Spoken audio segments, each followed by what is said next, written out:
Bonjour, bonjour, bienvenue sur Cocotte TV pour une nouvelle vidéo de présentation. Aujourd'hui, nous allons parler ordinateur compact avec ce modèle de Zotac, le Z-Box ou la Z-Box, tout dépend comment on veut l'appeler, CI620. Donc, du compact, de l'Intel avec un processeur i3 8130U, 15 watts de TDP, 2 cœurs 7 threads, c'est pas mal, surtout sur du i3. Et surtout, ce modèle, comme on peut le constater avec sa large grille, est fanless. Alors, il est quand même beaucoup plus gros que les modèles fanless que nous avions eu avant de la marque qui faisait à peu près, on va dire, ouais, on peut dire la moitié. Ils étaient un peu moins hauts aussi, mais du coup ce modèle a de gros atouts, c'est qu'on peut mettre un disque 2,5 pouces et le radiateur à l'intérieur est tout simplement énorme. Pourquoi? Nous avons demandé la version en i3 pour voir ce que ça donnait, un peu une configuration entrée de gamme pas trop chère, mais on peut monter sur du i5, peut-être plus, il faudra qu'on vérifie. Tout de suite, la présentation en détail juste derrière. Le CI620, le voici. Alors CI620, c'est un Z-Box Nano, c'est important de le préciser, même si on l'a dit, le gabarit est un tout petit peu plus imposant que ce qu'il y avait avant.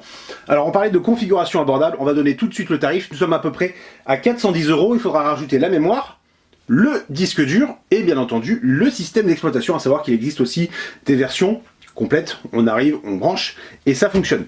Le PC, le voici, nous retrouvons donc une grille alvéolée pour le côté fanless. À l'avant nous avons le bouton Power, différents voyants pour savoir s'il est en marche, si le disque dur travaille, etc. Un lecteur de cartes, deux prises pour le son, deux ports USB 3, alors c'est de l'USB 3. On va vérifier qu'on ne dise pas de bêtises, c'est du 3.1 celui-ci, donc ça ira beaucoup plus vite en type C, et un port USB 3.0, type A tout à fait classique. Nous retrouvons de partout ce motif alvéolé, alors alvéolé dessous, mais ça ne sert pas à grand chose. Ici on peut voir la fixation en VESA, puisque dans le bundle nous trouvons une fixation VESA. Ensuite nous avons le Kensington Lock, la prise pour l'alimentation, HDMI, DisplayPort, 4 ports USB 3 et 2 ports Ethernet. La connectique est donc relativement complète, elle est même très complète, même si comme toujours on pourra dire 2 ports Ethernet ça ne sert pas à grand chose, alors tout dépend. Pour un particulier, ou même moi, effectivement, ça ne servira pas à grand chose, je ne fais pas d'agrégation par exemple pour Internet, sur la connexion en Ethernet, mais pour des entreprises, ça peut être intéressant, d'autant plus que le fonctionnement est totalement silencieux. Et nous avons bien entendu Wi-Fi et Bluetooth. L'ouverture du PC, c'est un point important, comme toujours chez Zotac, c'est particulièrement simple. Les pieds de la machine font office de vis.